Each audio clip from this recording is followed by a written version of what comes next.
ஒரு வேர்டோட ஸ்டார்டிங்கில் க் சவுண்ட், அதாவது ஃபார் எக்ஸாம்பிள் இப்போ இந்த வேர்ட்ஸ் பாருங்கள், கப், கார், கீ, கைண்ட், இந்த வேர்ட்ஸ்லாம் பார்க்கும்போது க் சவுண்டில் ஸ்டார்ட் ஆகுது. ஸோ குழந்தைங்க அந்த இடத்துல சி யூஸ் பண்ணுமா கே யூஸ் பண்ணுமான்னு கண்டிப்பாக கன்ஃபியூஸ் ஆவாங்க. இந்த கன்ஃபியூஷன் அவாய்ட் பண்ணுறதுக்கு ஒரு சின்ன ட்ரிக் பார்க்கேன். குழந்தைங்களுக்கு ஃபஸ்ட்டு இந்த டயக்ராமை சொல்லிக் கொடுங்க. ஸோ இதில் பார்த்தீங்கன்னா லெட்டர் கே வந்ததுன்னா அதுக்கப்புறம் மோஸ்ட்லி ஐ அண்ட் இ தான் வரும். அதாவது லெட்டர் ஐ அண்ட் இ ஒரு வேர்டில் இருக்குன்னா ஸோ அதுக்கு முன்னாடி நம்ம யூஸ் பண்ண வேண்டிய லெட்டர் கே.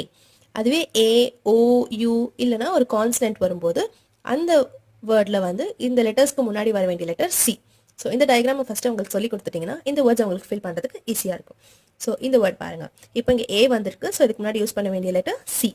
இங்கே இ வந்திருக்கு, ஸோ இதுக்கு முன்னாடி யூஸ் பண்ண வேண்டிய லெட்டர் கே, கீஸ். இது கார், கீஸ். யூ வந்திருக்கு, ஸோ இதுக்கு முன்னாடி யூஸ் பண்ண வேண்டிய லெட்டர் சி. இங்கே ஓ வந்திருக்கு, இதுக்கு முன்னாடி யூஸ் பண்ண வேண்டிய letter C. Hope this helps.